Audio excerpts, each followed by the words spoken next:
পক্ষে আছেন তারা হাঁ বলুন।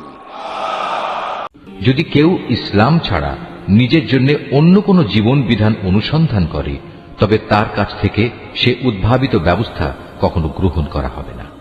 পরকালে সে চরম ব্যর্থ হবে। আমি তোমাদের জন্য তোমাদের দিন পরিপূর্ণ করে দিলাম, আর তোমাদের উপর আমার প্রতিশ্রুত নিয়ামতও আমি পূর্ণ করে দিলাম।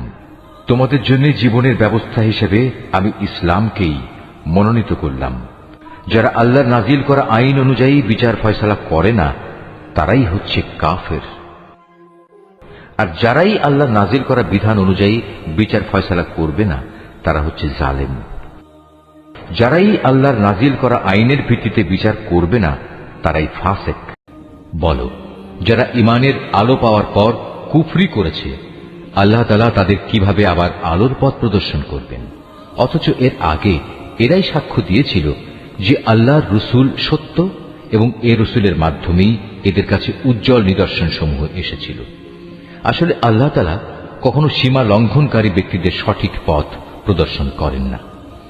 এসব সীমা লঙ্ঘনজনিত কার্যকলাপের একমাত্র প্রতিদান হিসেবে তাদের উপর আল্লাহ তাআলা তাঁর ফেরেশতা ও অন্য সব মানুষের অভিশাপ বর্ষিত হবে।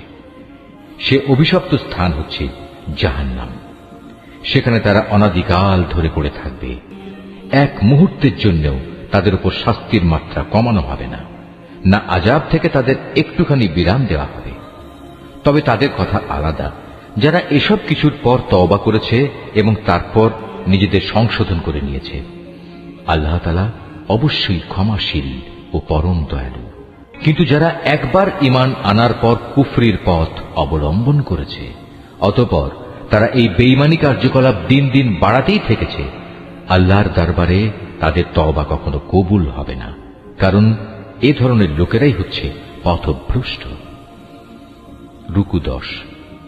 এটা সুনিশ্চিত, যারা আল্লাহ তাআলাকে অস্বীকার করেছে এবং কুফরি অবস্থায় তাদের মৃত্যু হয়েছে, তারা যদি নিজেদের আল্লাহর আযাব থেকে বাঁচানোর জন্য এক পৃথিবী পূর্ণ স্বর্ণ মুক্তিপণ হিসেবে খরচ করে, তবু তাদের কারো কাছ থেকে তা গ্রহণ করা হবে না।